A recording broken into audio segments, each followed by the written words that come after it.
Halo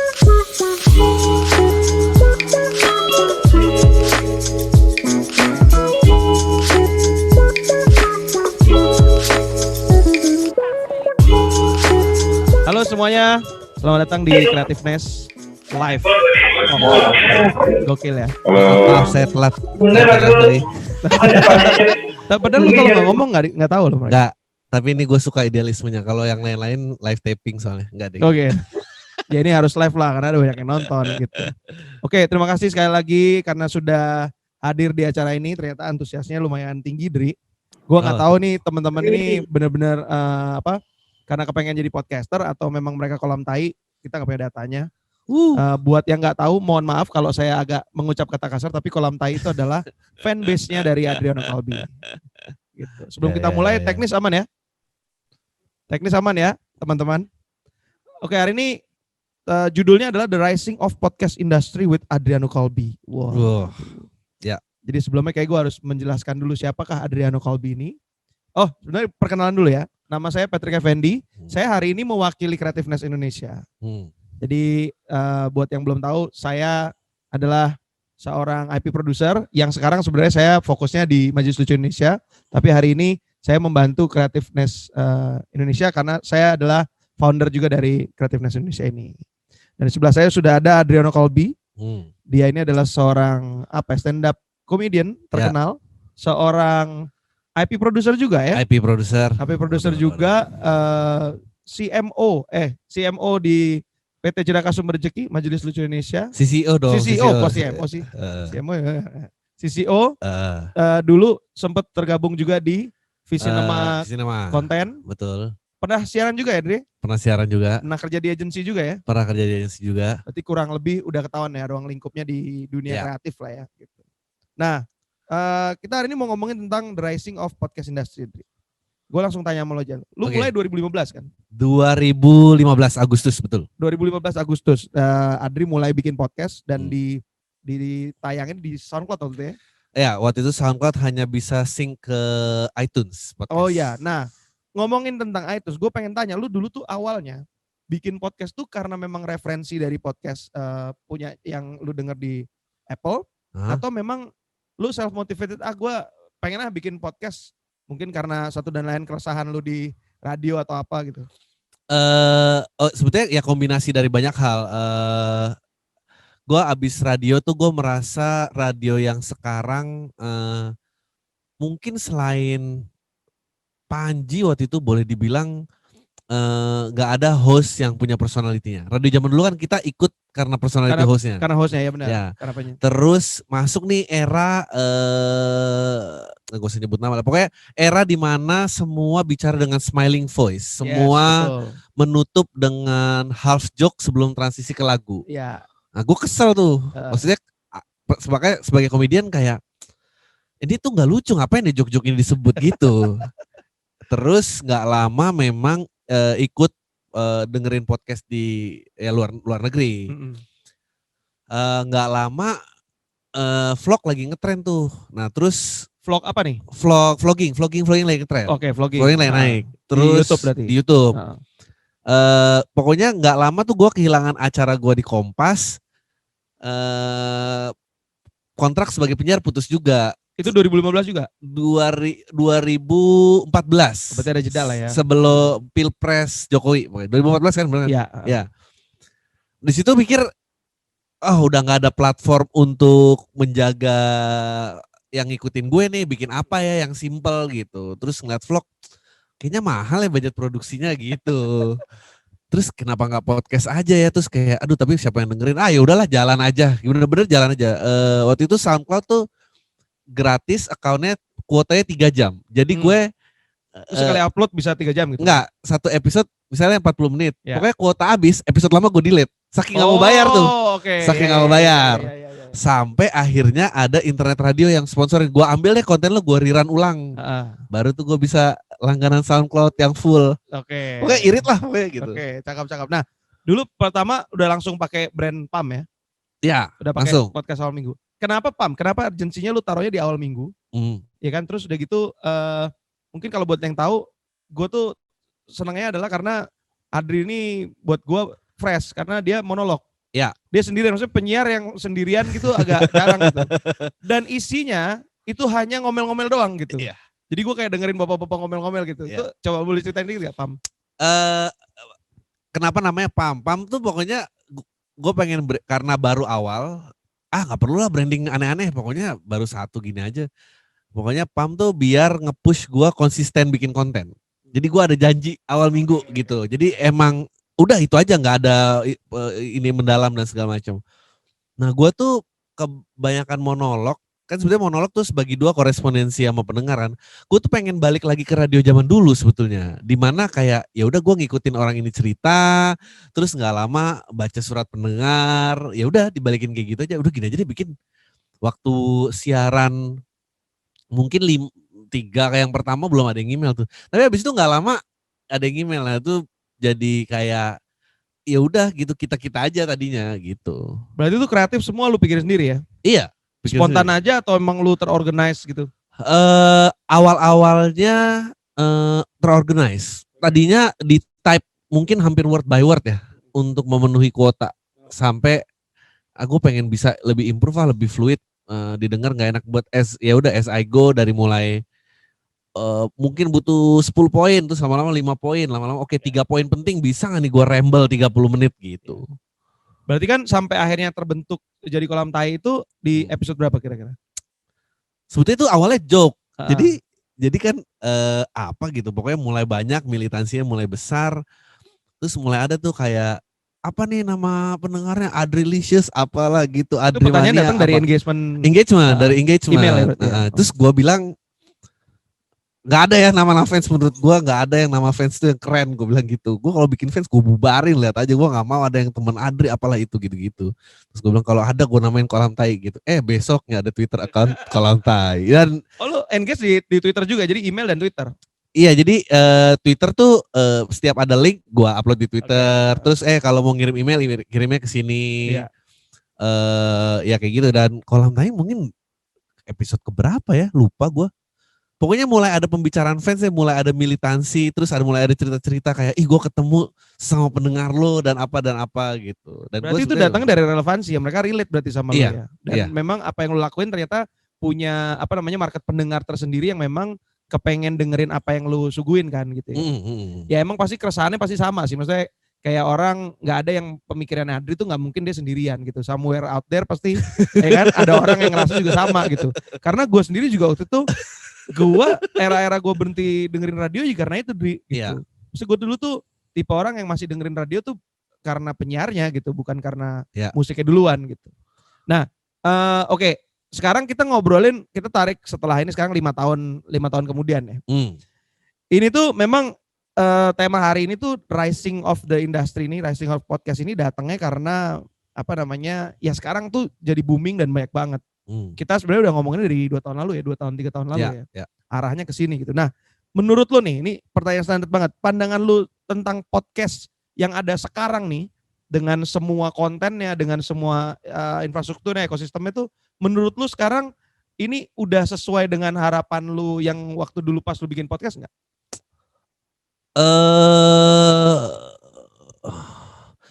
Sekarang tuh menurut gue yang sulit tuh diferensiasi kontennya. Maksudnya ini tuh era di mana artis TV jadi YouTuber lah, gitu kira-kira. Jadi dibanjiri dengan itu. Maksudnya bukannya penyiar radio nggak boleh bikin podcast, tapi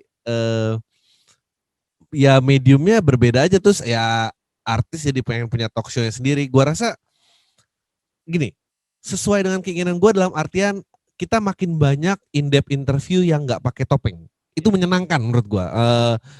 Waktu itu mungkin kita cuma punya Kick Andy mungkin, tapi Kick Andy kan juga cuma ya segitu aja.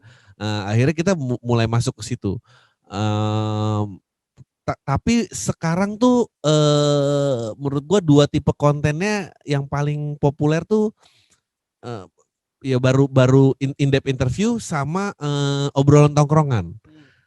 The rest itu kurang spesifik menurut gue, kurang banyak variannya. Tapi gue rasa mungkin setahunan abis ini pasti dia akan bunuh-bunuhan, baru nanti orang akan lebih kecil lagi gitu sih. Auto curation lah ya. Iya pasti auto curation sekarang. Nah tapi kalau dibandingin sama sama dulu pas zaman lu siaran, ini variabelnya lebih besar atau memang dari dulu memang kayak begini? Pembahasan di waktu siaran dulu kan maksudnya pembahasannya tetap itu nggak? In-depth interview, terus obrolan tongkrongan gitu. Apa cuman itu? Sekarang sih dibanjiri sama dua itu ya. Maksudnya nggak ada. Sekarang ada kayak cerita horor, udah mulai ada. Terus ada yang lebih spesifik kayak ngangkat genre sport. Betul, gitu ya, ada genre sport, sudah ada mindfulness. Tapi itu belum, maksudnya namanya masih kalah gitu. Kalau orang entry point denger podcast pasti dengernya maunya yang tongkrongan atau interview orang, udah. Iya. Emang doyan ngejulitin orang kali ya, dengerin gibah-gibah gitu emang lebih menarik kayak gitu. Iya mungkin ya, mungkin kita capek. Gua rasa capek dengan formatted talk. Iya. Tapi ntar soon dia akan bosen dengan ini. Ntar yang menurut gue yang bertahan tuh yang konsisten dengan warnanya aja, dan itu belum ketahuan apa. Sekarang masih ya udah terus-terusan kayak gini aja. Ya contohnya salah satu lu lah ya. Iya longevity. Karena dia tuh relate banget, maksudnya dia tuh bisa ngasih point of view yang emang aneh aja gitu, nyeleneh. Dan menurut gue memang waktu pertama kali gue denger point of view Adri, ya gue bersyukur sih dia bukan pemuka agama ya. Kalau enggak dia akan menciptakan militansi teroris yang luar biasa. Tapi serius sih diangkat. Nah, cuman yang ini gue pertanyaannya juga ini pertanyaan yang dikasih sama tim. Cuman ini gue emang gue juga penasaran sih. Lu sebel gak sih ngelihat sekarang podcast itu jadi audiovisual gitu? Maksudnya kayak namanya podcast gitu. Lu kalau ya teman-teman bisa carilah artinya di kamus bahasa Inggris. It's podcast, bukan video video interview gitu kan. Ya susahnya memang ini tuh kesulitan infrastruktur sebetulnya. Jadi gimana pun juga market terbesarnya masih dari YouTube. Jadi mau nggak mau dia harus narik dari situ. Beda banget kalau di luar, gue ngikutin kayak bahkan mereka debat sains aja ada podcastnya, workout aja ada podcastnya. Jadi benar-benar beda banget, dan mereka pede untuk kayak untuk stay kayak gitu aja. Mungkin juga karena istilah sponsorship yang micro itu jalan, Pet. Di sini tuh sponsorship mikronya mungkin gak jalan. Jadi orang mau bikin yang spesifik juga sulit ya. Maksudnya masih big brand semua. Kalau di sana kan bisa kayak toko cat sebelah gitu pasang iklan gitu. Di Amerika juga kita skip itu yang kita bahas ya. Kita skip cable radio itu kita subscription skip, radio kita skip. Makanya tiba-tiba udah kesini, dan mau nggak mau sih pasti jadi visual, mau nggak mau gitu. Gua pun juga melakukan hal yang sama. Jadi waktu abis ya sama lah kayak waktu Tinder awal-awal kan iOS doang tuh sepi kan. Begitu dibuka jadi Android rame kan. Meskipun marketnya jadi bingung, HP 200.000 juga bisa match di Tinder jadi. Kalau dulu kan eksklusif gitu.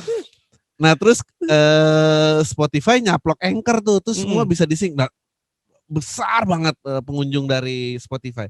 Tapi sebesar-besarnya pendengar Spotify, lebih besar YouTube. Jadi mau nggak mau orang masih mau narik.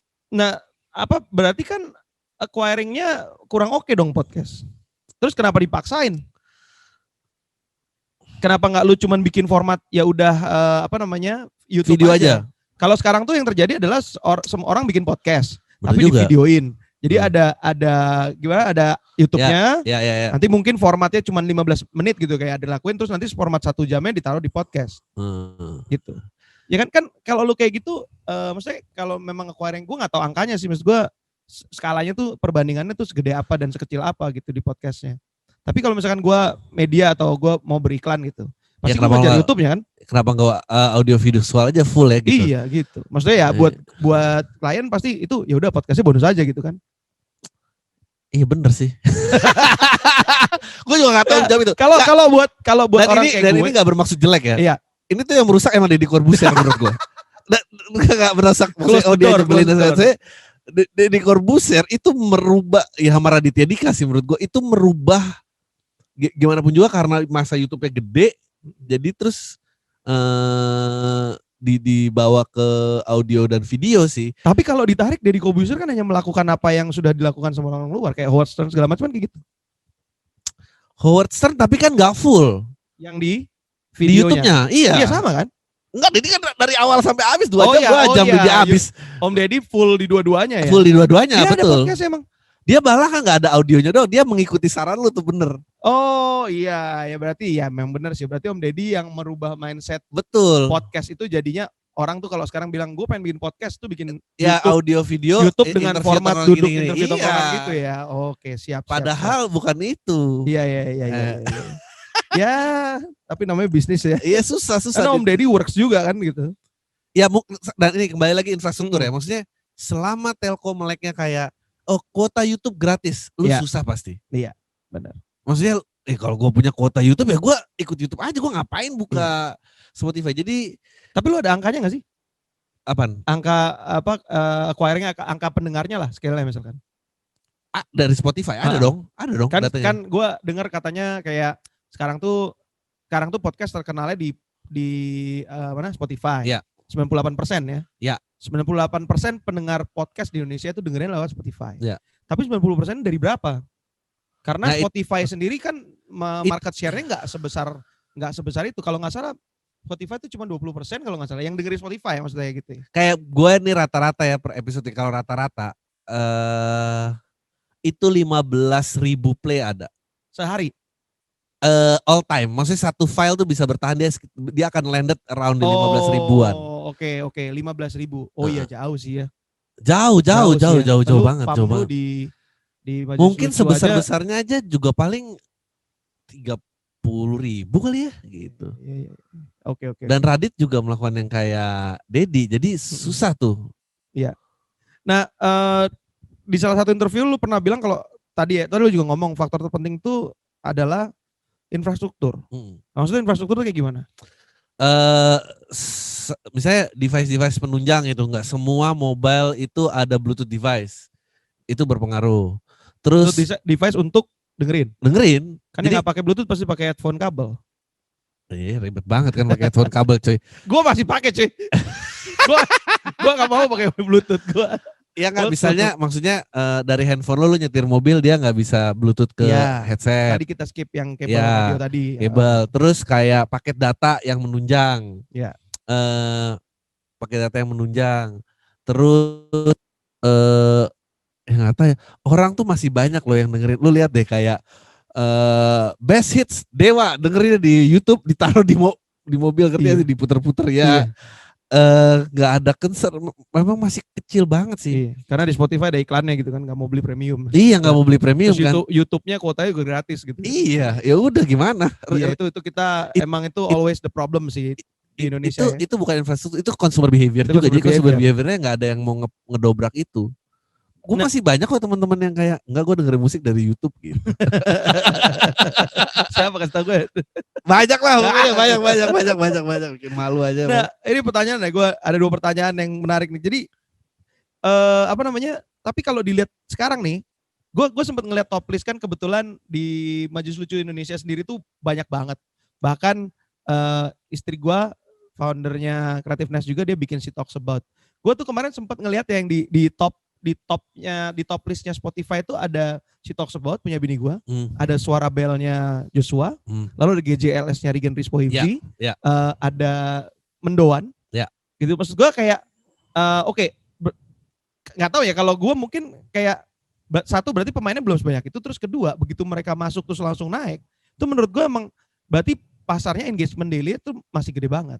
Yang gue kaget adalah dari 1 sampai 40 itu randomnya bukan main, bro. Iya, benar. Gila, randomnya ada yang ngomongin soal agama, yang dakwah gitu kan, ada yang wah ini berarti belum ada genrenya, ini gawat banget. Jadi kayak apa ya? Gimana lu ngelihat ini tuh podcast ini kayak satu yang aji mumpung karena semua orang bisa masuk, kan jadi nyampah, bro. Ya memang. Kan? Dan kurasinya itu gimana gitu. Inilah yang terjadi kalau teknologi tersedia buat semua orang, kan? Pada saat entry levelnya rendah, semua orang jadi begitu emang. Iya. Mau nggak mau, maksudnya gue selalu bilang komunitas pencinta Harley kan paling nggak harus bisa beli Harley ya. Yes, betul. Jadi nggak sebanyak itu. Yes, betul. Nah, iya. Nah, ini juga ngomongin production value, ini juga salah satu alasan kenapa Creativeness hari ini bikin ini gitu. Jadi kita nih kepengen juga, kan motonya Creativeness ini berkaya berkualitas. Kalau gua ya, secara teknis ya, gua kan technical banget orangnya. gue agak terganggu di saat semua orang tuh bisa bikin podcast, tapi hasilnya tuh, wah gila amburadul kayak pakai handphone di ini. Gitu. Tapi ini di awal lo juga gitu kan? Iya betul. Tapi yang lucu adalah waktu itu gue ngikutin gue ngikutin Bilber ya. Dia gue senang sama dia karena dia menjadi anti teori karena yang lainnya production quality-nya bagus. Betul. Sedangkan kalau gue kan awal-awal nih itu tiba-tiba jadi menjadi tren buat semua orang, ya salah juga sih. Tapi ya maksud gue gini loh. Konten itu kalau kan banyak juga nih konten-konten yang sampah banget tapi akhirnya jadi bisa diterima banget, lucu banget karena production value juga jadi nggak gitu karena kontennya kuat banget. Dan itu terjadi di lu dan Bilber menurut gue. Iya, jadi gini, kalau menurut gue nih, ini basic marketing nih. Misalnya kita punya produk nih, market kita 100 orang, oke? Menurut gue, unique selling point perbedaan market itu bisa terjadi pada saat reach-nya udah ke maximum market. Yes. Jadi kalau lo jualan ayam goreng nge-serve 50 orang, lo nggak perlu bikin ayam goreng lebih baik daripada yang kemarin. Betul. Karena lo cuma perlu serve yang belum di-serve kan. Betul. Nah ini tuh kayaknya belum penuh nih ekspansi customernya. Setuju gue. Pada saat sudah penuh, baru the game of quality akan masuk. Itu gue nggak tahu kapan. The problem with now generation adalah karena isi akses semuanya bisa bikin, jadi kurasi itu nggak ada. Kalau dulu yang dibilang Adri, mungkin Adri lebih ngalamin, lebih punya pengalaman. Lu dulu masuk jadi penyiar aja kan kualifikasinya susah banget kan? Enggak, kebetulan. Enggak. Gue masuk tuh udah di era yang agak senja sebetulnya. Oke. Gue masuk pada saat itu orang yang punya label stand up comedian, dia bisa jadi apa aja. Jadi ya berarti tapi kan lu dilihat karena value kan, karena sesuatu. Iya. Maksudnya lu sendiri itu bukan mulai dari nol gitu bukan. Kan. Iya. Kalau dulu orang mau jadi penyiar tuh kayak harus dites. Betul. Suaranya harus gimana gitu kan. Akhirnya itu dia akan nyampe titik kebosanannya, baru anti teorinya jadi muncul kan. Nah kalau sekarang kan berarti anak yang kayaknya gue asik nih gitu bikin podcast gitu kan. Kayaknya saya introvert nih, kayaknya saya kalau ngomong-ngomong itu pasti didengerin orang pasti kedengeran asik gitu doang. Ya bisa aja tapi pasti nggak banyak kan. Maksudnya paling 200 yang denger gitu. 200 juga udah mendingan. Akhirnya hilang gitu kan. Iya. Jadi maksudnya kalau jadi kita mengencourage semua juga kalau misalkan lo mau bikin podcast ya make sure lo jadi emas di antara. Iya, buat gua tuh lu jadi ikan besar di kolam kecil jauh lebih baik daripada lu berenang di kolam besar. Dan spesifikasi itu yang belum banyak keluar sebetulnya. Dan itu ditunggu sebetulnya. Yes. Kalau ada yang bikin di Bintaro sama BSD Katroan mana, rame pasti. Iya, tapi habis di situ doang. Iya, tapi ya harus bisa bagaimana caranya melebarin. Iya maksudnya konten moms dan parenting tuh menurut gua udah mulai banyak tuh. Dia mungkin marketnya nggak besar tapi dia bisa loyalisnya cepet. Iya. Bini gua tuh si Talksebot tuh ngobrolin semua tentang cewek. Iya. Yang lucu banyak yang denger cowok. Oh. Marketnya cowok gitu. Jadi emang gua rasa sih memang belum kebentuk. Ya, nah sekarang pertanyaan ultimate-nya nih. Buat semua yang datang di sini nih, ya kan, semuanya kepengen jadi podcaster lah ya. Gua assume begitu dari datanya. Bisa make money nggak dari situ? Bisa make a living nggak dari cuman dari podcaster? Atau ini cuman jadi sampingan hobi untuk lo having fun doang? Kalau kos-kosannya 300.000 kamar mandi di luar mungkin bisa. Gak gitu dong. Kalau ada sukses reference gak sih Indonesia? Yang purist podcaster belum ada. Belum ya? Mungkin baru si aduh siapa kok gue lupa namanya, dia adik kelas gue padahal tuh temennya Radit yang jenggotan Mr. Popo. Dia cerita tentang seorang cerita-cerita serem. Menurut gue dia yang purist podcaster. Yang lainnya itu pasti entah dia punya radio podcaster, stand up comedian podcaster, personality host podcaster. Sebagai profesi tunggal belum ya. Belum ada. Kalau ditanya make money potensinya bagaimana, ya potensi banget karena dari Spotify tuh ngeliat keinginan mengoceh orang Indonesia tuh besar banget. Betul banget. Makanya dia ngerekrut eksklusif tuh sekarang. Dia hunting banget tuh. Siapa? Spotify. Iya sih. Tapi menurut gue juga lucu karena maksudnya itu kayak behaviornya di Indonesia semua orang tuh pengen ngomong, pengen didengar, tapi nggak pengen dilihat gitu. Jadi kayak podcast tuh kayak menurut gue salah satu yang works di Indonesia sekarang ini ya karena itu sih gitu. Nah, tapi menurut lu semua orang bisa jadi podcaster nggak sih?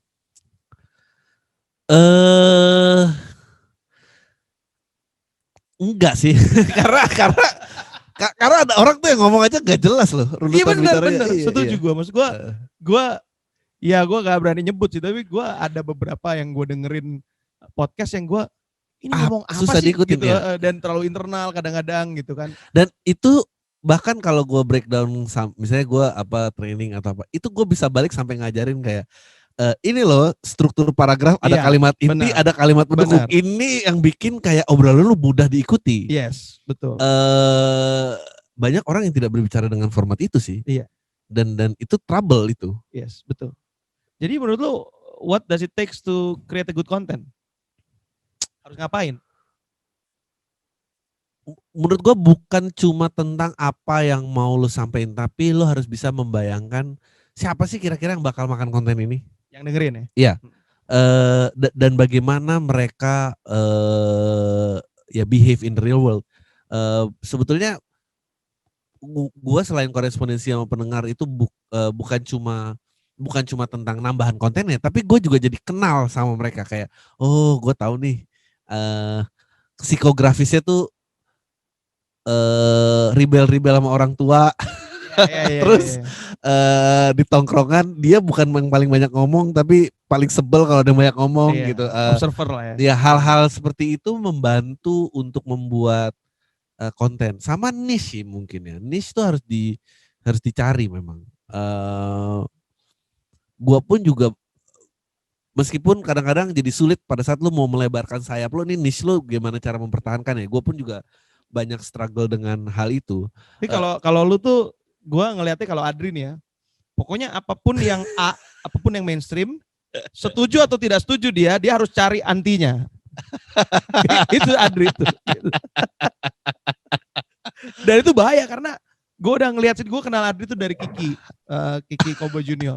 Jadi waktu Kiki Kobo Junior tuh tiba-tiba datang dengan perspektif yang menurut gue nih anak kenapa jadi begini ya gitu, maksudnya main sama siapa sih gitu. Ternyata dia hanya dengerin podcastnya Adri. Dan menurut gue ya itu make sense di umuran dia, pada saat dia ketongkrongan, dia akan jadi kelihatan keren sendiri karena iya dong, perspektif dia gitu sih lu di tongkrongan anak kuliah, lu sekedar tahu informasi lebih duluan aja lu keren. Apalagi Kiki perspektifnya yang kayak begitu. Gue juga kemarin baru buka data pendengar gue tuh. Gue kira gue ngobrol sama orang sepantaran, ternyata enggak. Ternyata lebih banyak 1724. 1724. Bener-bener gue kayak, ya Allah, gue kira yang ngomong tuh kayak 25 ke atas, 26 gak gitu.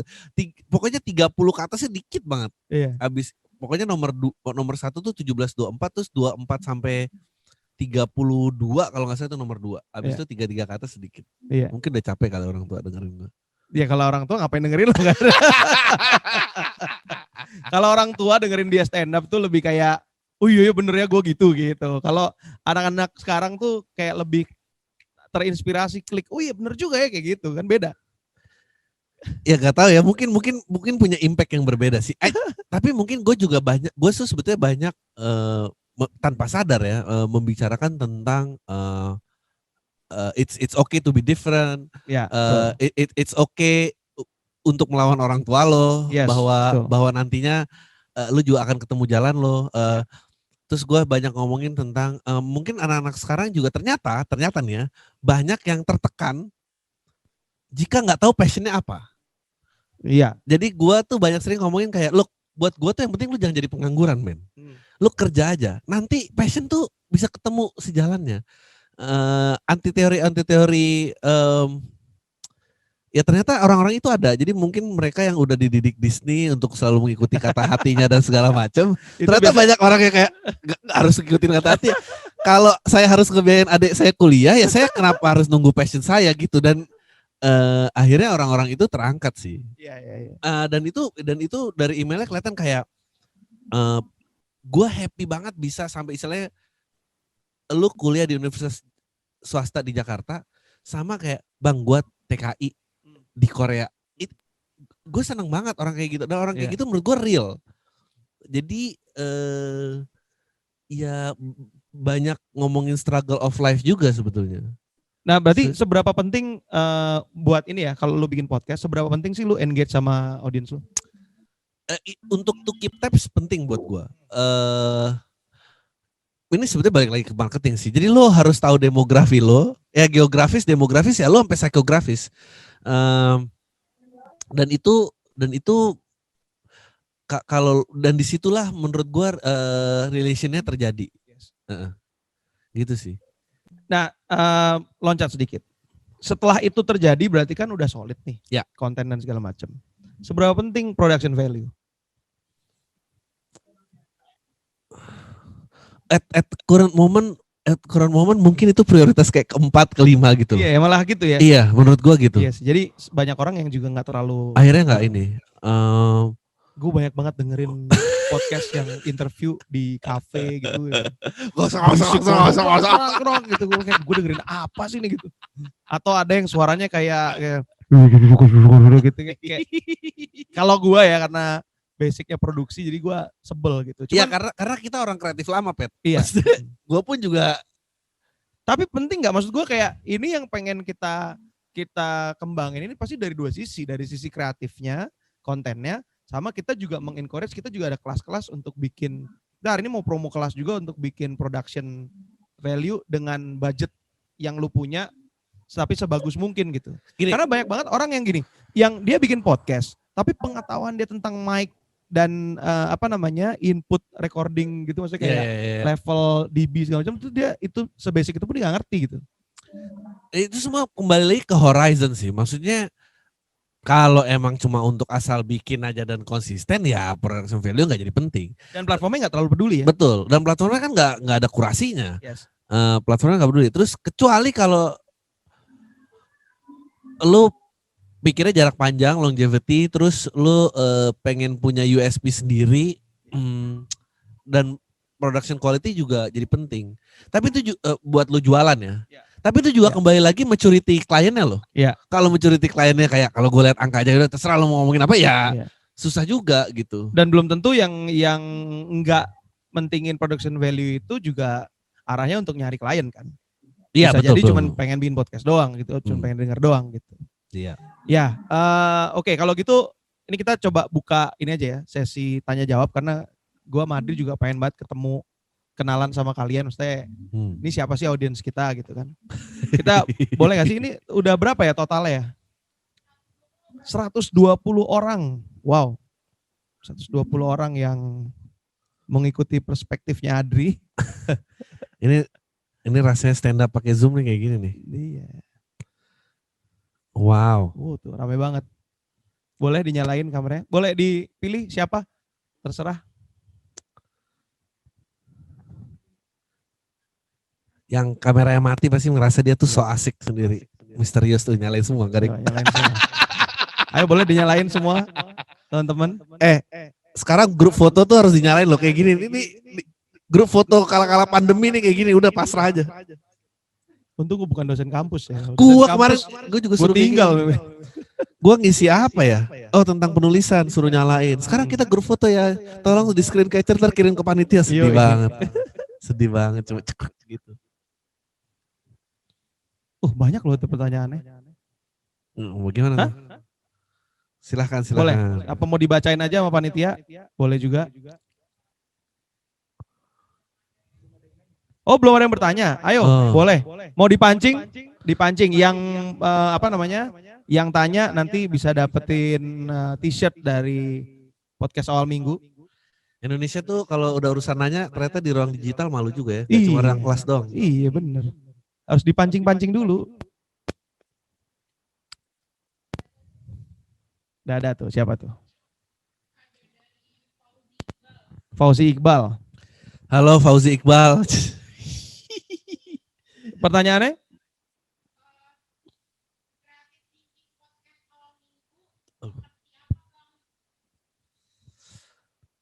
Berat nih. Yang lu monolog aja coba. Monolog tuh creative thinking.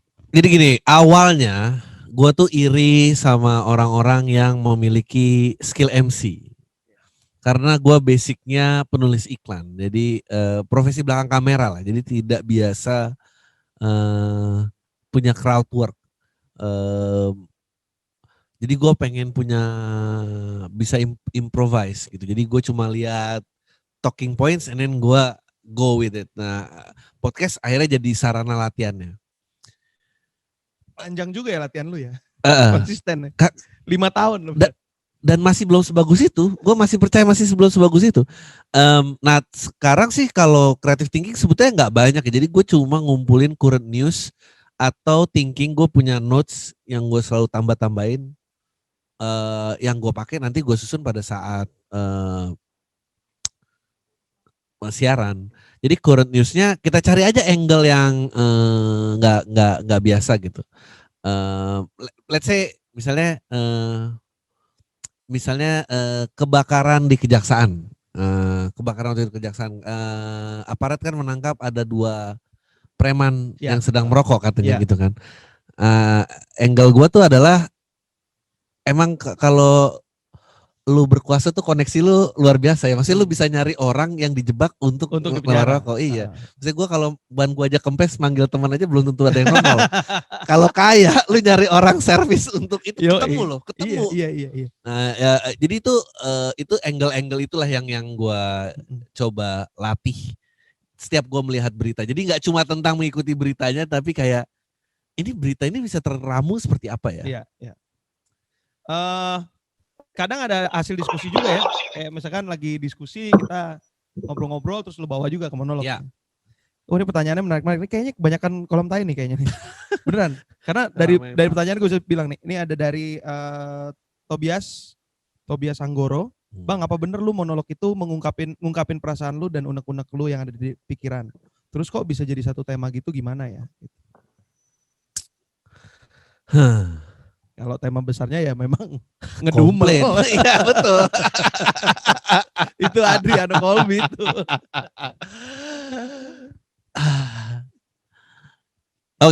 Oke. Setelah lu berhasil berbicara dengan baik dan menyihir pendengar untuk selalu mengikuti apa yang lu bicarakan. Ya. Di kita tuh ada kayak train of thoughts gitu loh. Nah gue tuh biasa mengikuti aja train of thoughts itu nyampe kemana dan apa. Misalnya kayak tadi, jadi orang kaya koneksi luar biasa ya. Bisa menyediakan jasa kambing hitam. Ya. Terus jasa-jasa kambing hitam, abis itu kayak emang benar marketing tuh yang penting adalah supply pasti ketemu demand gitu. Tergantung nih di mana. Terus jasa seperti ini bisa digunakan buat apa lagi ya. Terus abis itu bagaimana mencari korbannya? Bagi Anda yang bekerja mengejar passion kan belum tentu terima duit 2M ya. Kalau ditawarin 2M masuk penjara 3 tahun keluarga aman mau nggak? Goyang pasti batin. Jadi ya udah ikutin aja terus kalau gua ya biasa. Jadi akhirnya kayak gue hitung itu ada joke gitu. Tapi salah satu anugerah yang dipunyain Adri menurut gue emang dia kreatif thinkingnya tuh loncat-loncat gitu ya. Kadang-kadang dia lagi ngomongin sesuatu bisa belok dulu gitu. Iya. Gue berdamai dengan ADD gue emang. Iya. Banyak banget orang kebanyakan yang kreatif tuh banyakan gitu. Nih dari Rizky Kalis, lu berani nggak ngebahas hal yang brutal di podcast lu tanpa kena somasi? Nggak mungkin dong tanpa kena somasi. Maksudnya dengan resiko somasi kali. Dengan resiko sebetulnya kalau sekarang masih berani. Iya. Maksudnya sekarang makin berani, masih berani karena kemarin hampir yang nggak tahu. Kemarin hampir tuh. Iya, saya sudah nongol di fotonya saja masih yang dituding 2 orang lain. Ya sekarang sih masih ini karena tapi sekarang sebetulnya yang lebih rewel itu netizen daripada pemerintah sih. Betul. Dan kadang netizen itu juga ya mungkin buat kalian yang belum tahu ada cyber army juga ya yang memang tugasnya emang untuk meng-create buzz dan untuk dipakai untuk ditunggangin apapun ya gitu kepentingannya gitu ya. Nah ini juga menarik nih dari Sidik Lutfi. Pernah ngalamin creative blocks nggak bang? Terus cara handle gimana? Ya pasti sih, maksudnya kalau kreatif blog tuh makanya pokoknya kalau gue tuh sarannya selalu keep a note handy, lu selalu bawa note kemanapun. Jadi lu harus emang ini disiplin sih. Ya lu setiap ada yang menarik catat, terus lu harus ngeluangin waktu untuk nge-review itu semua. Dan to be honest ya, 80% notes dari lo tuh pasti sampah. Yang kepake cuma 20%. Yes, jadi bener. lo harus buang segitu banyak memang. Creative block tuh menurut gua karena lo nggak rajin membuang yang jelek, terus lo tiba-tiba udah deadline kayak kenapa saya nggak kepikiran apa-apa ya gitu. Itu jadi creative block sih. Ini fix kolam tai semua sih ini. Pertanyaannya creativeness nih. Lucu-lucu. Ini ada satu pertanyaan yang harus saya bacakan sebenarnya ya. Cuman namanya Bondan Prakoso. Bang, lu sebel gak Mas Deddy Kobusir?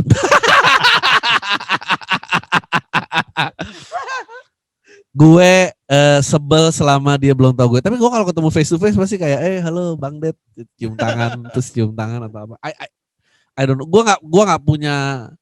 Sebetulnya orang-orang di sini tuh suka berpikir dia kenal gue personally. Nobody knows me personally di sini. Jadi gue nggak punya kebencian personal sama Deddy.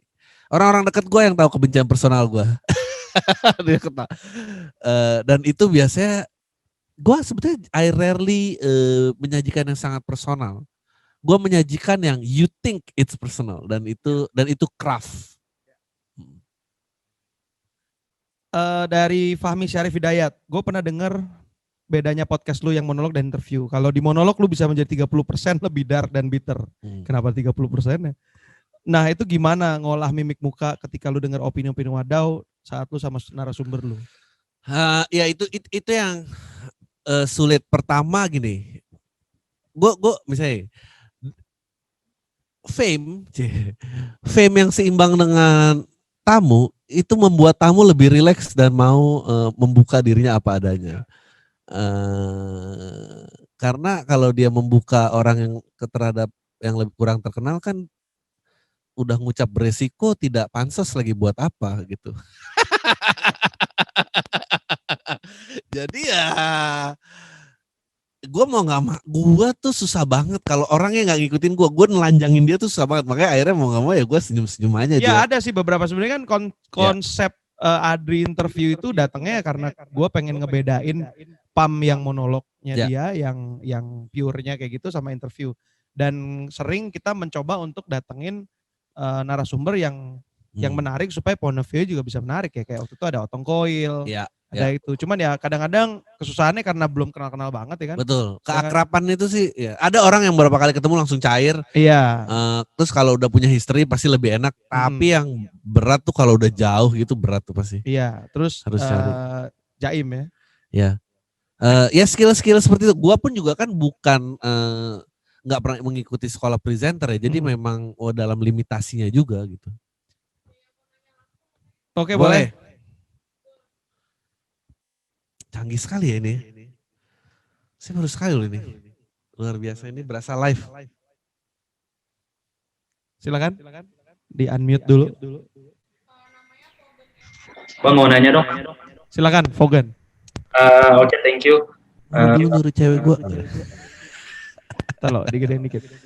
By the way ya, ini masih 45 menit lagi loh. Lama juga loh. Emang dengar. Halo Bang. 1,5 jam kan? Ini 1 jam saja belum. Ya, mau nanya dong soal monetize podcast. Jadi kalau podcast kan apalagi Spotify masuk Indonesia kayaknya sekitar tahun 2015-2016 ya.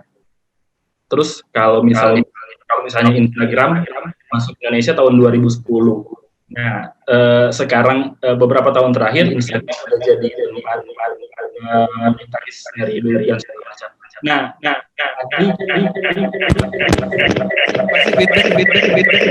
sorry. Bang Adri kan dari agensi nih.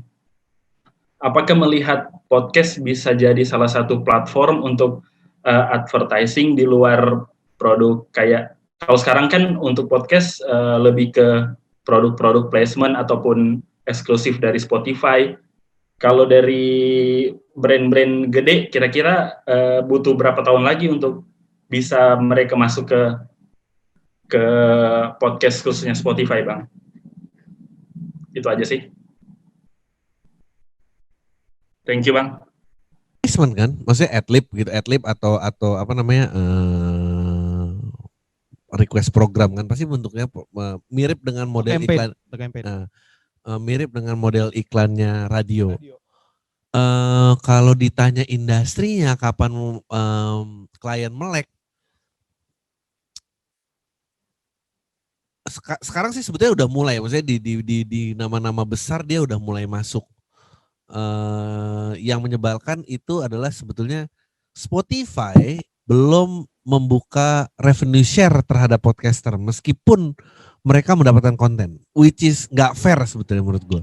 Dan itu cuma bisa dibuka kalau lo lihat Anchor tuh kayak Adlib itunya juga dia tuh biasanya ada monetize account, bisa dimonetize ceklek gitu, dan itu cuma available buat US. Ya, gue sih ngerti kenapa mereka nggak bisa buka karena dia sebagai platform semuanya aja itu belum seksi buat ke klien buat ditaruh. Jadi dia juga nggak punya stoknya sebetulnya.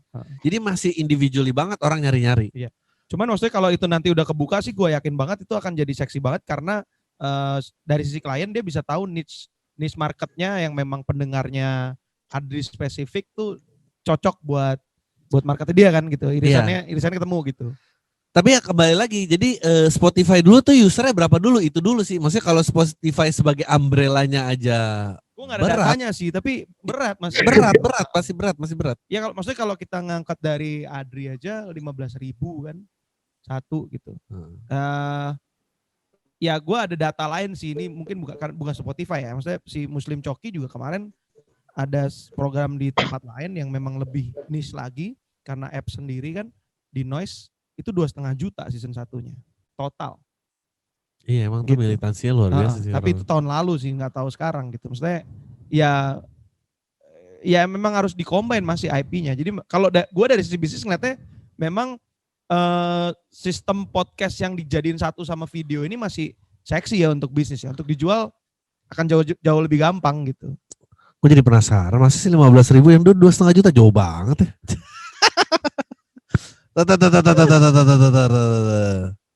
Mungkin lihat yang lain juga. Dan sekarang Spotify lagi aktif juga loh untuk merekrut apa istilahnya eksklusif ya. Jadi eksklusif. Estimate audiensnya 17,7K. Ya. Total play 5 tahun tuh 3,3 juta. Iya. Iya kecil banget sih ya. Iya, kecil 3,3 juta total play dari begitu banyaknya konten lu kan. Iya 30. Iya. Lu konten berapa episode? Kemarin 300 kayak sekarang 305. Gokil. Ya kurang lebih kalau 5 tahun ya dikali dari Agustus 2015 kan. Ya pokoknya kesabaran dan konsistensi nggak berarti di sini. Kalah sama yang ini ya. Kalah sama yang ngomong alur ngidul gak jelas ya. Susah. Ada lagi yang mau nanya? Silakan. Bang mau nanya bang. Silakan Amar. Cek, halo. Oh Dimas dulu. Oke Dimas, silakan Dimas. Mau nanya, pandangan dari Bang Adri di dunia podcast ini 2 tahun atau 3 tahun ke depan seperti apa dan bagaimana kalau ada kemungkinan pasar YouTube masuk ke pasar Spotify. Terima kasih. Udah ya, ya intinya kayak tadi sih, pada saat sebuah industri terancam, mau nggak mau pemainnya mau nggak mau pindah. Ini selalu akan terjadi kayak TV ke YouTube, radio ke podcast, dan akan YouTube banjir ke Spotify. Tapi YouTube ngebanjirin Spotify itu masih lama karena belum tentu Spotify mau mengancam YouTuber, belum tentu terancam. Menurut gue ini lebih sebagai ekspansi doang sih ya. Iya ini tuh. Iya, gue sih kalau lihat luar, micro advertisingnya tuh jalan. Kita itu nggak jalan. Betul, kita itu nggak jalan. Betul. Kita itu semuanya bawanya bendera nationality soalnya. Iya. Pokoknya Indonesia. Ini Indonesia mana nih yang dimaksud gitu loh. Iya.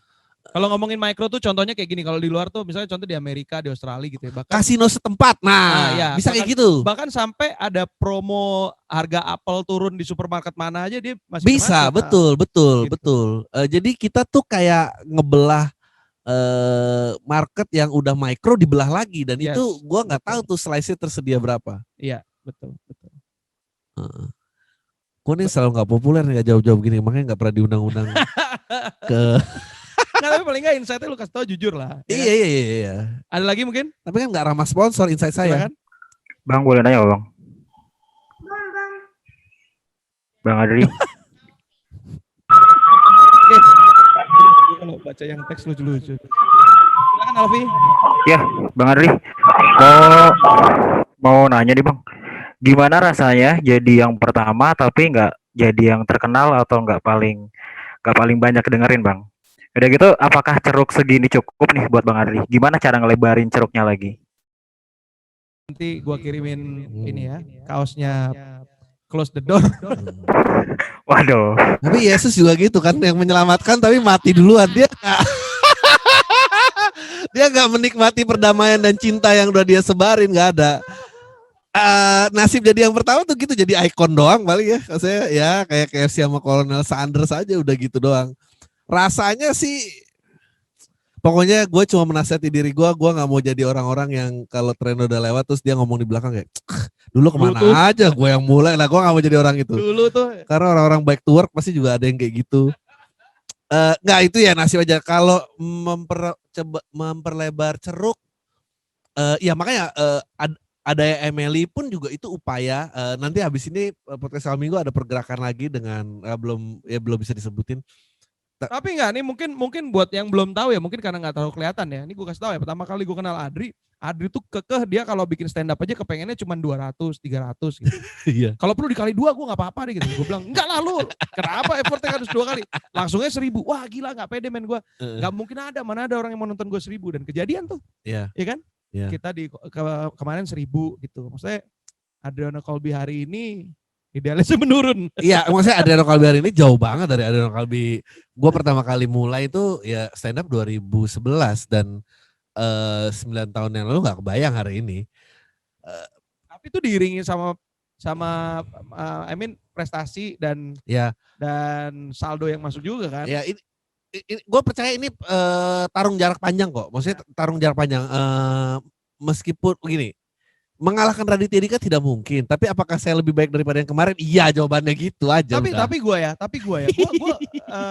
gue itu sampai sekarang dari gue zaman kuliah. Jadi gue zaman kuliah sampai sekarang gue masih dengerin Hodgson. Masih gue dengerin Hodgson. Yeah, Hodgson. I mean like itu berapa tahun? Yeah. Maksud gue di Indonesia kayaknya lebih menarik yang begitu daripada cuman ada kayak TV berapa season terus glek abis hilang gitu. Kayak David Letterman gitu, maksudnya pindah ke Netflix dan formatnya itu oke, David Letterman ngomong gue ikut. Maksudnya, gue percaya itu juga. Iya, itu maksudnya itu ya bener, tarung jangka panjang sih itu. Apakah keburu mati duluan sebelum masanya tiba? Ya. Siapa tuh Roosevelt tuh penginisiasi vaksin polio, tapi sebelum vaksinnya keluar dia udah mati duluan ya. Tapi mau gimana ya udah ya gitulah kira-kira nasibnya. Yang lain silakan. Bang, mau nanya itu apa yang satu ya. Mbak, ini dari Audi. Malam Bang. Bang, menurut tuh kalau Pak Ahok jadi bintang tamu, penonton lu tembus jumlah penonton Om Deddy nggak?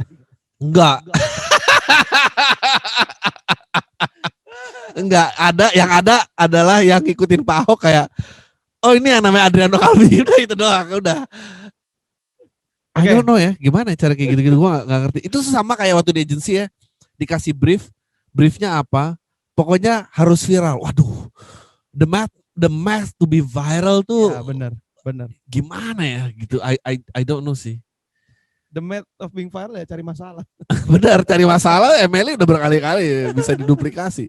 Si yang apa dulu ikan es krim yang pakai kayak Brahma Kumbara aja itu kemana? Udah nggak ada lagi, nggak bisa diulang. Iya, itu cuma jadi viral sesaat ya. Coki sih menistakan agama berkali bisa. Iya.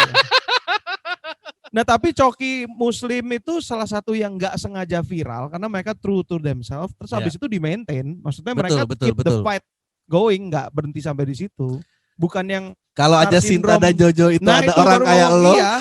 Maksud gue baru mau ngomong itu gitu. Maksud gue kayak udah viral terus dijadiin satu gitu. Ini kayak kemarin ini lagi viral Ade Londok kan. Gue bilang, ya di awal juga kenapa ditaruh di situ gitu. Maksud gue kayak nggak, kalau lu nggak lu nggak relevan balik lagi ya lu cuma sesaat doang gitu. Ya, viral tuh rezeki, maintain tuh usaha ya. Yes, gitu. Betul. Betul. Oh Karin juga gitu kan, Yo, awalnya tes klarifikasi terus habis itu ngeluarin album. Coba dia Yo, ngeluarin album duluan, nggak bisa pasti. Nggak bisa. Ada lagi dari Mananya Bang? Oh, ya Raka silakan. Halo, caranya bisa jadi ikan besar untuk podcaster monolog tuh gimana, dan dengan segala banyak tema podcast yang udah ada gitu, dengan cuman dengan konsep monolog tuh gimana bisa sekonsisten dan bisa dibilang sebesar elu lah Bang. Thank you. Gitu, susah banget jawaban. Gini, makanya tadi gue bilang, gue kalau Enggak, itu gampang jawabnya itu. Gini, makanya Itu jawabnya gampang banget kalau lu. Gue itu nggak 100% podcaster. Ada berbagai macam ceruk yang akhirnya tergiring. Maksudnya ya gue pernah siaran, gue pernah jadi penulis serial, gue pernah nge-produce, gue pernah apa, maksudnya hal-hal itu sedikit-sedikit akhirnya banyak. Nah yang purist podcaster untuk monolog, wah lu tipis-tipis gila sih memang. Tapi enggak, lu tuh beda sih. Kalau Adri tuh gampang banget jelasinnya. Lu tuh kayak orang zaman dulu yang punya diary. Oh iya, Iya benar, kan? benar. Punya diary, ini instead of diary dia di voice note. Betul, gitu. betul. Dan voice note itu di-share ke orang-orang, udah gitu doang kalau Adri itu gitu. Lu tahu kan kenapa gue temen sama Patrick? Karena ya buat lu yang belum tahu nih, gue hampir setiap pagi telepon sama Adri. Gue hampir setiap hari ketemunya sama Adri lagi gitu. Jadi kayak tiap hari apa yang diomongin, ya kan, walaupun masalah pribadi dan kerjaan atau masalah yang gak penting sekalipun, isinya ya sama kayak yang lu dengerin di podcast gitu. Iya, kalau tanya sebesar gue, misalnya lu gak punya prestasi apa-apa, gitu, sok banget. Gimana ya caranya ya? Susah, Pet. Bisa gini, gue gak stand up nih, Pet. Ya. Lu kan producer minded nih. Yes. Gue gak stand up, gue gak pernah tampil di TV, gue gak pernah produce, gue gak pernah jadi produser, gue gak punya exposure keluar. Yes. Lu bisa ngebesarin ini jadi segini? Kalau tadi pertanyaan, bisa? Bisa. Oh, bisa. Tuh. Karena perspektif lu yang gue butuhin. Oh, berarti jawabannya adalah perspektif. Iya, perspektif. Karena gini, ini aja nih, gua udah kepikiran, gue pengen banget bolak-balik. Si Kiki itu bisa jadi Adriano Kalbi Junior udah. Dia ya lu ngerti sendiri kan, maksudnya dia stand up aja udah jadi another perspektif yang lebih relate ke anak-anak yang lebih muda lagi, yang kehidupannya masih di sana, belum masuk ke usia bapak-bapak, tapi semua cikal bakal pemikirannya kombutnya juga sama lu gitu kan. Ya. Oke, berarti jawabannya perspektif ya. Gitu. Gue aja gak sadar nih, gue kira selama ini hanya fame. Ternyata emang ada skillnya adalah perspektif. Skillnya perspektif. Iyalah itu. Aduh, amin. Aduh. Yang lain Thank ada? you, Bang. Bang. Ayo siapa nih? Tapi ini sialan nih yang di chat.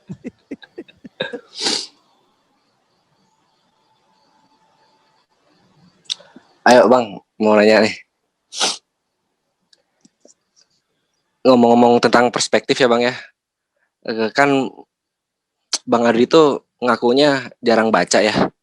Tapi kok perspektif tuh unik-unik gitu. Maksudnya dari mana Bang Ardi dapat kacamata itu, dapat perspektif itu dari mana gitu?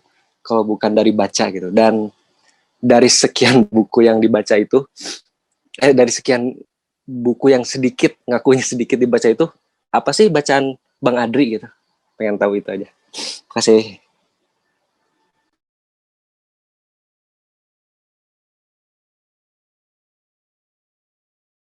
Jarang baca karena gue banyak main sama orang baca. Jadi gue malu kalau gue bilang banyak baca. Ya. Orang yang di YouTube ngaku banyak baca, itu pasti dia nggak banyak main sama orang yang banyak baca buku. Makanya dia berani itu. Kalau gue mah nggak mau, gue beneran banyak main sama orang-orang yang banyak baca. Jadi gue takut ngaku banyak baca. Gue mencoba belajar baca. Tapi lu masih baca gak sih? Gue masih baca dan banyak yang gue convert ke audiobook karena gue kayak gue mulai tahu speed gue mendengar lebih cepat daripada gue baca. Jadi ada beberapa audiobook yang memang gue suka. Sisanya itu. Jadi lumayan lah ada beberapa buku basic yang menurut gue orang harus baca. Kedua adalah ada training exercise-nya. Jadi kalau ada suatu masalah, misalnya lo ambil berita gitu, berapa angle yang bisa lo korek dari sini? Itu lo harus lo latih diri lo secara konstan. Kalau point of view-nya hanya pro dan cons, nggak menarik. Pro dan cons itu paling basic banget. Pro dan cons udah 2. Bisa nggak dipecah ada 5? Bisa nggak ada 10 gitu. Jadi ngebiasain kayak, jadi kalau lu lihat motor tabrakan sama mobil, itu different angle ngebacanya, itu bisa tahu yang salah siapa tuh beda-beda pasti. Nah, lu harus punya mindset itu. Jadi ngebiasain berpikir kreatif, berpikir di luar. Jadi angle tuh nggak cuma satu. Iya, dan di-sub lagi ya. Dan di-sub lagi, dibelah lagi kayak tadi misalnya pemerintah menganggap ada preman yang membakar ini nih. Ya udah, terus kalau lu pronya lu pengen satir apa gimana ya? Terus bagaimana ini kejadian dan ini ada di dunia seperti apa ini? Terus lu bisa lagi, oke, proses kalau memang ada orang yang bisa nyewa preman untuk ngebakar sana, proses pembuatannya seperti apa? Orang-orang seperti apa yang direkrut itu kaya banget dan harus latihan perspektif memang. Iya, benar. Iya. Dan itu banyak susah di sekarang karena sekarang tuh ngelihatnya benar kata lu tadi pro kontra. Iya. Misalkan politik Jokowi Prabowo. Iya. Semua anteknya Jokowi siapapun itu Jokowi. Iya. So, gua either kontra sama itu atau pro sama itu, dia nggak bisa ngelihat. Tapi ada ini itu agak susah. Dan gua bertahun-tahun di advertising itu membantu banget karena message advertising misalnya gini, pulsa murah. Oke, cari 10 cara gimana ngomongin pulsa murah. Iya. Atau mungkin dan lu terbiasa kayak 10 sampah gue robek semua itu. Iya. Dan itu gue tiap hari kayak gitu sama bos gue. Dan gue nggak tahu apakah sekarang orang-orang masih punya resistensi seperti itu. Sekarang langsung sepuluh dikeluarin. Semuanya kayak udah ngotot bagus sih bang, apa ditolak nangis. Aduh repot lah. Repot. Bapak-bapak ngomel. Dan ini Audi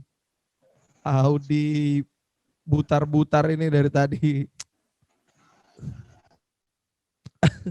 Lucuan baca chat daripada dengerin elah. Ini bang gila. Oke, ada lagi? Mau nanya bang? Ada lagi? Saya bang nanya bang. Ya. Bang Adri, lu pengennya kolam lu segini-gini aja, tapi pendengar lu elitis semua, atau lu punya kolam yang besar tapi orang yang alay-alay pada masuk juga? Lu milih yang mana bang? Demokrasi itu ditentukan oleh banyak, bukan kualitas. Jadi gue bilang banyak sih kalau gue ya. Karena sekarang yang dikit juga bukan elitis semua, jadi buat apa? Sebetulnya gini, gue pengen tumbuh sesuai orang yang mau masuk. Gue nggak ada di sini untuk nyinggung orang. Jadi steady growth tuh buat gue lebih penting daripada tiba-tiba boom besar. Kalau nggak bisa di manage juga bingung. Meskipun pengen ya ada boom besarnya, karena gue bertanya sama diri gue, kalau gue mati hari ini relakah yang menikmati komedi guanya segini? Jawabannya tidak. Jadi mau nggak mau, kalau nggak bapak yang di sebelah saya ini kayak kenapa kita bikin MLI dong gitu. Maunya lebih besar lagi. Karena digital download. Iya, gue pengen lebih besar lagi. Gue pengen, ya tapi ya gue pengen sih. Kenapa enggak? Why not? Ada lagi yang lain? Gua bang.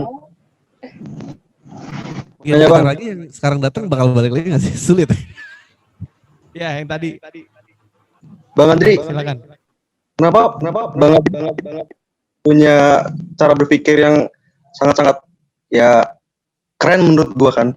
Dan analoginya tuh bisa make sense semua di emang kenyataannya emang kayak gitu. Itu gimana cara ngolahnya bang, palanya bang? Gue selalu memperingatkan, ini sebetulnya balik-balik ke basic. Lu pelajari cara menulis paragraf yang baik gitu ya. Cara menulis esai yang baik bagaimana, sama pelajari majas. Semua punchline itu di majas. Jadi ya analogi harus baik dan value tepat ya harus begitu dong. Karena kan membuat, sebetulnya majas itu kan membantu orang untuk mengerti niat yang berusaha lu sampaikan. Jadi instead of lu bilang misalnya hiperbola gitu, misalnya gue suka banget nih, tapi kan suka banget nggak tahu kayak apa. Gue suka banget kalau nggak ada dia gue mati, kan jadi lu punya bayangan kira-kira dia sukanya segini. Ya exercising sih gitu, bisa nggak, misalnya kalau untuk analogi misalnya bisa nggak uang dan mobil ada persamaannya? Bisa nggak ini sama ini, bisa nggak? Kalau lu ngebandingin dua item yang jauh terus lu bilang nggak ada jarak untuk ketemunya, berarti Anda memang tidak kreatif gitu. Iya. Itu gue nggak tahu itu bisa diajarin apa enggak. Mestinya lo harus bisa cari celahnya sih. Iya. Dan referensi sih. Referensi betul. Referensi kan Adri juga banyak nonton juga selain baca kan. Ya. Banyak referensi dari luar juga gitu. Ada lagi? Back steal and borrow lah, back steal and borrow. Yes, betul. Halo.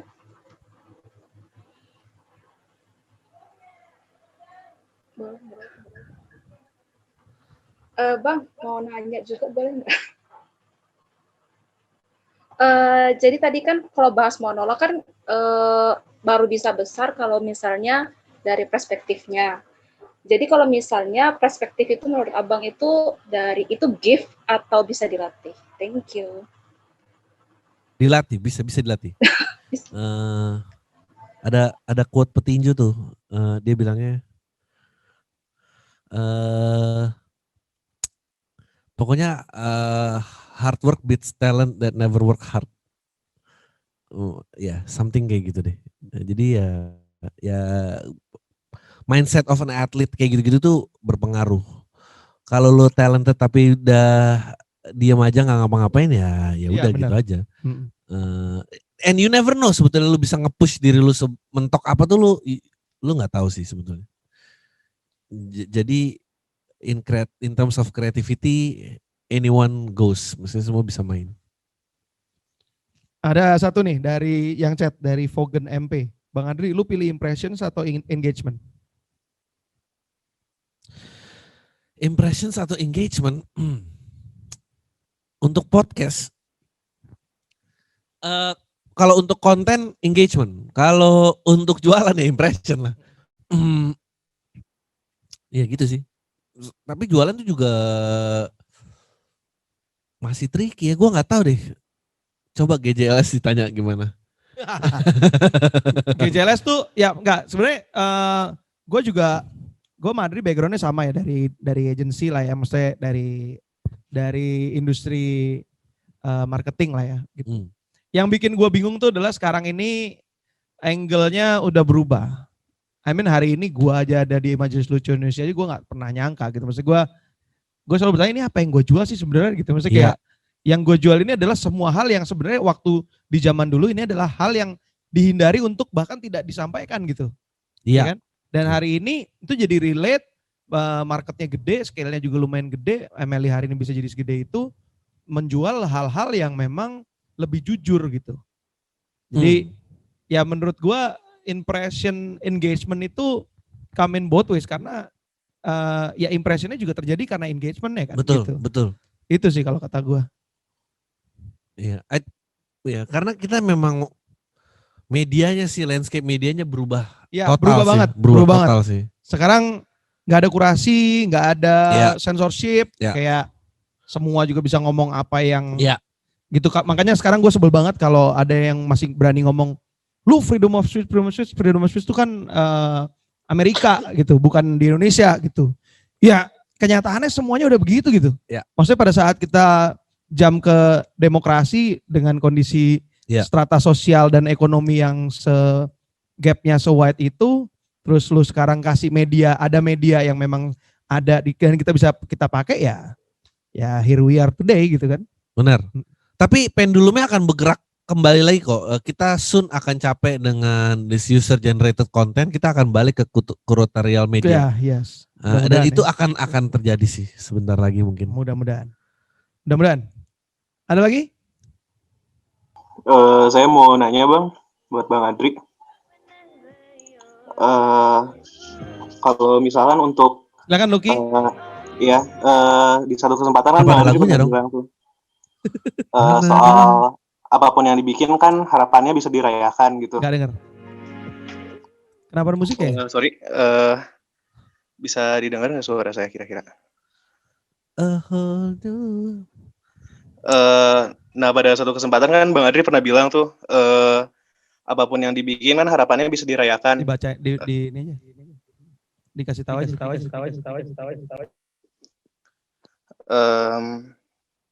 Dan gimana sih? Oh.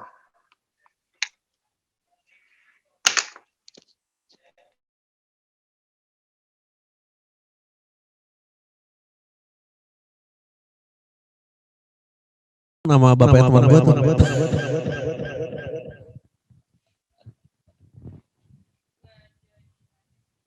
Iya. Ada lagi? Lucky tidak jadi tanya.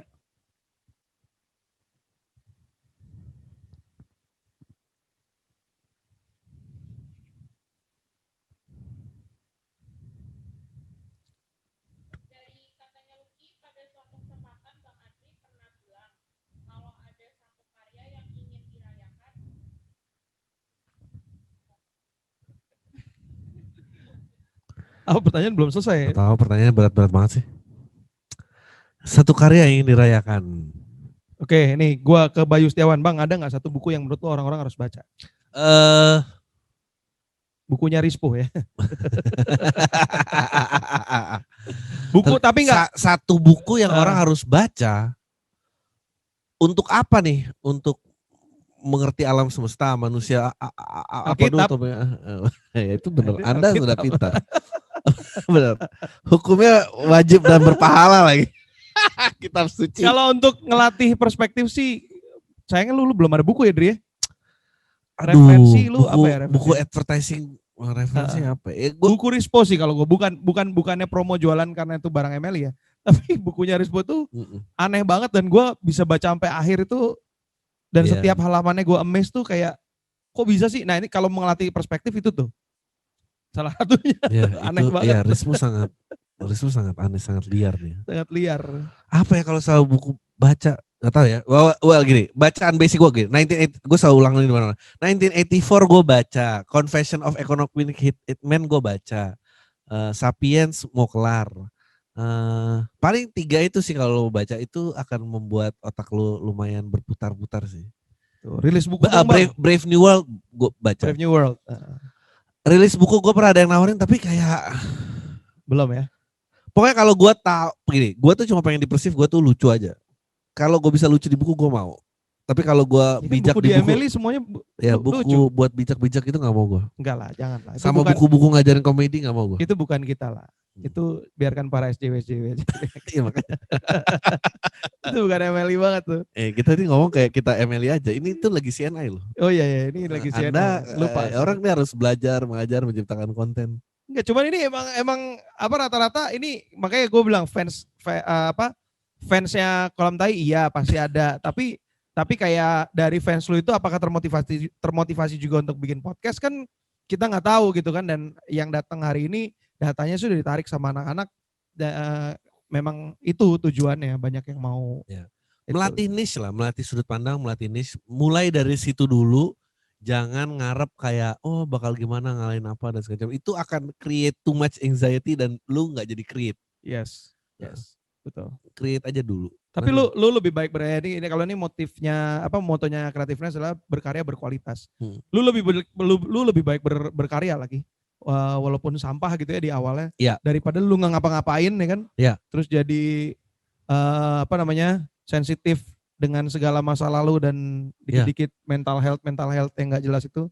Dan podcast Al Minggu kalau lu ikutin dari awal itu berubah-berubah loh formatnya. Maksudnya ada yang pakai handphone, ada yang pakai H4n, ada yang rekaman di studio, ada yang pakai mobil, ada yang pakai opening jingle, ada apa itu maksudnya itu dicoba, bukan nggak ini, maksudnya dicari kayak gue paling nyamannya gini nih, sampai lah akhirnya udah di studio dengan layar lampu gelap di Emily itu yang ini enak juga nih ngeliatin kayak orang gila. Itu by design bukan kecelakaan.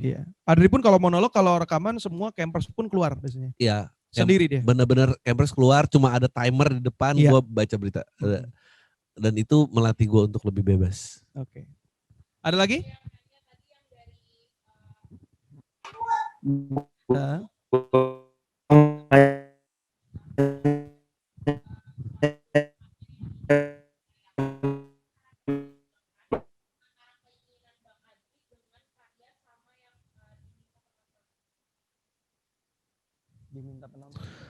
Gue sih nggak pernah siapapun yang diminta penonton. Ya karena basicnya stand up ya. Semua perspektifnya sangat internal ya. Jadi lu harus ikut gua instead of gua ikut lu. Mungkin musik sedikit berbeda. Mungkin musik bisa lebih kelihatan petanya. Film juga mungkin lebih kelihatan petanya. Gua tahu nih crowdnya akan ini.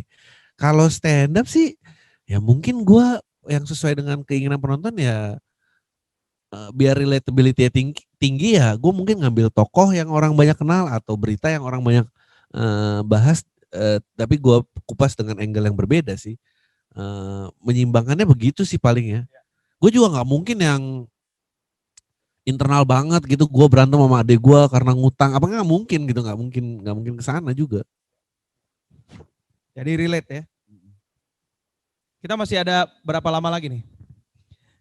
15 menit, saya telat 15 menit boleh. Terserah ya, sekuatnya aja. Gue sih kuat-kuat aja dinanggepin ke para kolam tai. Sambil promo sedikit ya mungkin nanti di kesempatan hari ini kita juga akan membuka pre-sale kelas untuk belajar men-setup studio podcast. Lebih teknikal kalau yang ini, tapi disesuaikan dengan budget. Jadi kita akan ngomong dari budget setup yang paling murah, pakai handphone, itu dengan menarik mic sekali segala tuh. macam, sampai yang studio setup dengan peredam-peredam yang memang cukup membantu untuk sound segala macam. Menarik. Hari ini ada pre-sale-nya, nanti akan dijelasin sama teman-teman dari Creativeness gitu. Jadi supaya kalian kalau bikin podcast tuh paling enggak enak dulu lah didengerin gitu kan.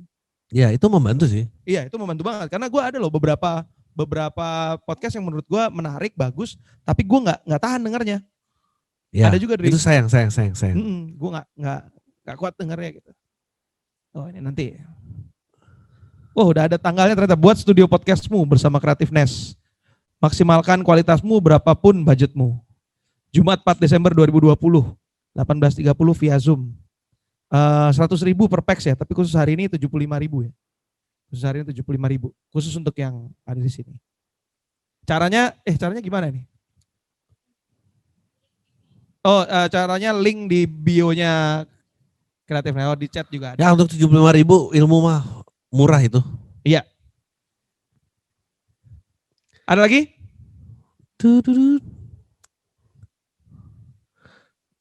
Nih, ada yang menarik nih. Ini menarik banget nih, gue suka nih. Bayu Triadi. Bang, kalau pas pengen beda perspektif kan kadang malu sama keluarga dekat. Terus gimana kita lepas aja buat ungkapin perspektif kita yang kadang bener. Wah ini menarik. Ini sangat menarik. Ibu saya aja pertama kali lihat saya stand up nangis, dia bilang saya gak diajarin agama.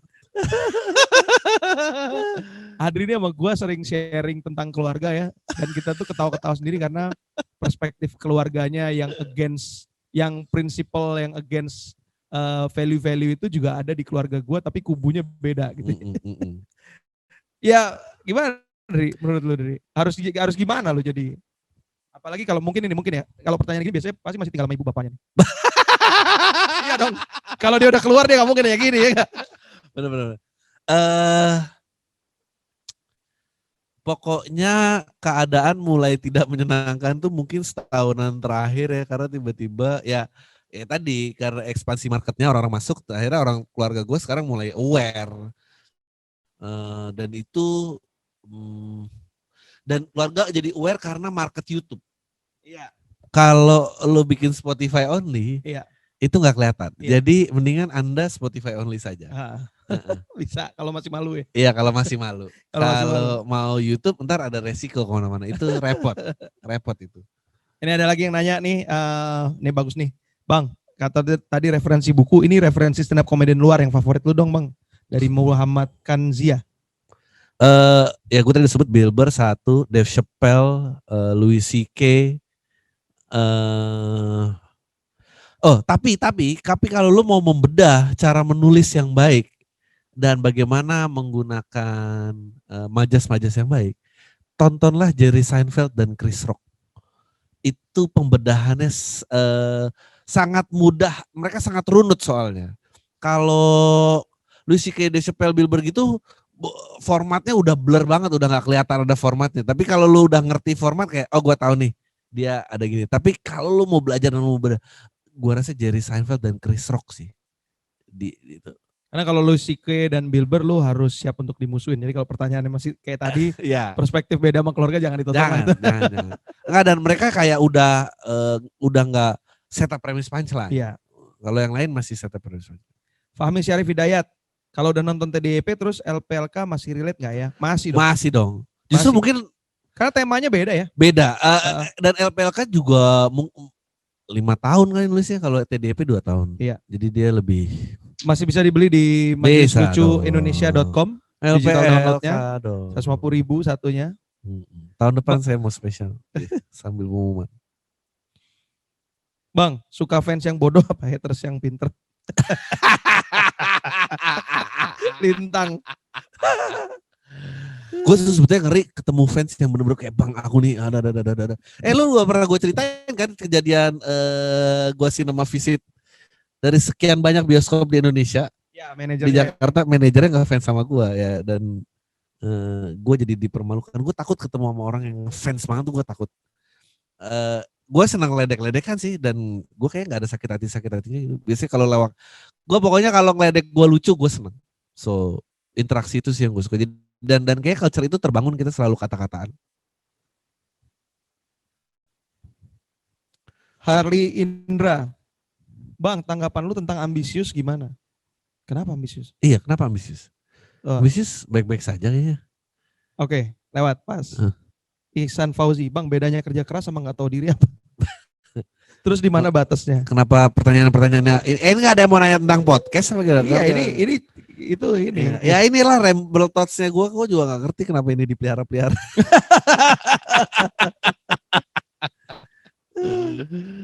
Tapi kalau mungkin nambahin sedikit, kerja keras sama nggak tahu diri itu batasnya di mana tuh, itu agak susah tuh, karena tergantung karakter dan perspektif lu sendiri. Enggak, gue nggak ngerti gimana pertanyaan, maksudnya itu nggak apple to apple. Maksudnya iya, makanya.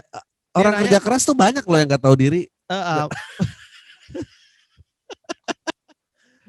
Itu malah menurut gue itu kontra ya. Kalau misalnya gini, pertanyaan yang benar tuh misalnya pelit sama rajin menabung tuh batasnya. Nah itu make sense. Tapi kalau kerja keras dan nggak tahu diri. Dua lagi ya, sebelum kita tutup. Theodorus dan akhirnya kelar juga saya hari ini. Bang, gue dulu ngira lu emang jarang baca buku anjing. Nah, pada anjing ya. Ternyata lu baca buku juga. Padahal gue dulu udah mikir, bisa nih ngelatih cara berpikir tanpa lihat baca buku. Ya Allah. Banyak-banyak. Jadi gimana Bang? Apa emang buku cuma satu-satu sumber pengalihan perspektif yang efektif? Enggak, kan tadi udah dijawab. Iya, lo harus menjadi observer yang baik aja sih. Observer baik. Buku tuh menyenangkan karena dia kuratorial sih, itu sih. Ya. Tidak dihasilkan oleh orang-orang biasa. Ya. Terakhir nih, apakah saya sudah memenuhi kuota? Ini tuh hari Senin loh. Closing aja kita. Ya. Oh ini nggak apa-apa deh. Ini dibahas satu nih untuk dibikin general aja, jangan ke lu. Dari Amar Zuhdi. Personal branding dari podcast tuh yang baik tuh gimana? Personal branding untuk podcast mungkin ya pertanyaannya. Jadi sebagai podcaster tuh personal branding tuh enaknya gimana? Yang menyenangkan sebetulnya lu kenal diri lu siapa, jadi lu tahu bentuk siapa. Instead of dibentuk dari luar, lu pengennya jadi orang kayak gitu.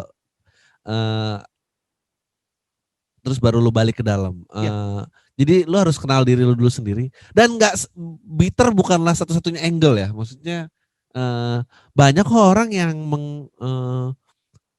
kalau memang lu naif, lu bisa naif. Kalau lu orang yang optimis, juga optimis nggak apa-apa gitu.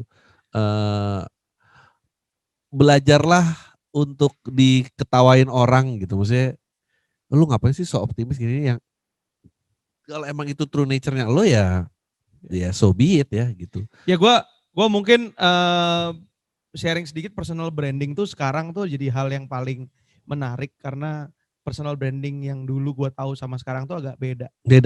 Personal branding dulu tuh memang didesain seorang tuh, kayak dulu contoh siapa ya, nggak usah terlalu jauh lah, kita ngomongin Avril Lavigne gitu. Ya. Avril Lavigne tuh memang dibikin punker yang wangi gitu. Punker wangi, dia cantik gitu kan. Bahkan sampai dia pakai fashionnya apapun, gitarnya kan Flying V itu kan, dibikin pink, terus berdirinya juga dia harus selalu kakinya lebar gitu karena ngikutin Flying V-nya itu semua dibentuk. Karakter tuh dibentuk. Katy Perry itu dulu di challenge sama produsernya, dikasih tahu lu konsepnya harus kayak gini, harus candy warna-warna gini, karena album kemarin sebelumnya nggak works gitu. Nah dia bilang lu coba dulu deh, kalau misalkan lu mau kita coba dan berhasil ya udah gitu. Akhirnya jadi Katy Perry sukses sampai sekarang.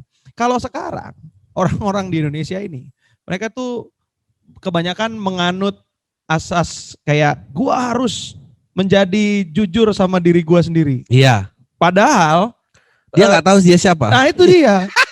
Itu dia, padahal dia sendiri juga dia nggak tahu dia siapa. Makanya jadinya ngalor kidul nggak jelas. Bener banget itu. Itu yang bikin gue jadi concern. Jadi pada saat kita mau balikin, mau benerin, ini lu mau kemana sih gitu kan? Betul. Itu yang kayaknya lu harus tahu dulu. Maksudnya kayak ini sekarang walaupun kalian termotivasi sama Adri, mungkin pesan gue kalau kalian bikin podcast, don't try to be like Adri. Betul. Lu mesti cari niche lu sendiri. Lu mesti cari apa yang jadi value buat lu sendiri. Sehingga personal branding itu jadi gampang gitu loh. I'll say this. Maksudnya even gua aja itu di manufacture juga untuk menjadi seperti itu. Gua hari-hari ya nggak kayak lu denger gua di media dong. Maksudnya bisa dipukul orang gue gitu. Kalau gua 100% sama.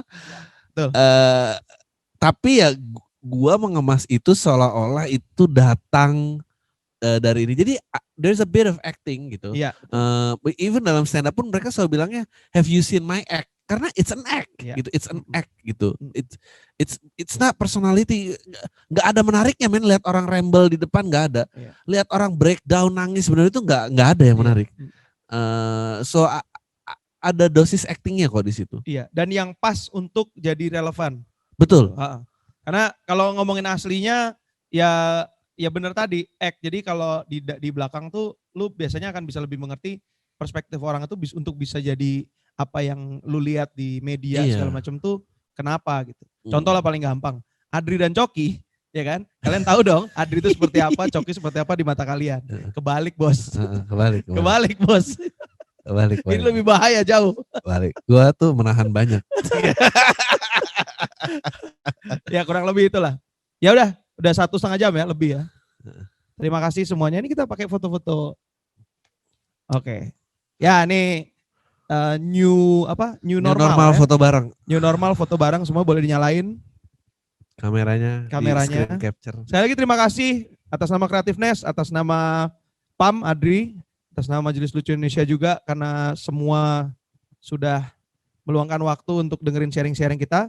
Ngingetin lagi jangan lupa ada di link yang mau belajar podcast nanti di Desember awal untuk men-setup studio podcast. By the way, Patrick meng-host ini dengan cara sangat baik loh. Amin. Mungkin lo lebih host yang lebih baik daripada gue. Iya, mudah-mudahan ya. Tapi tidak lucu, makanya tidak mau di MLI. Oke, terima kasih sekali lagi. Thank you Adri, thank you Creativeness. Jangan lupa follow Instagramnya Creativeness. Follow juga YouTube-nya, subscribe juga karena banyak daftar kelasnya ya, karena banyak hal yang bermanfaat. Jadi ya biar balance lah kalian nonton MLI. Ya ada juga yang bermanfaat positif kayak gini ya. Siap. Thank you.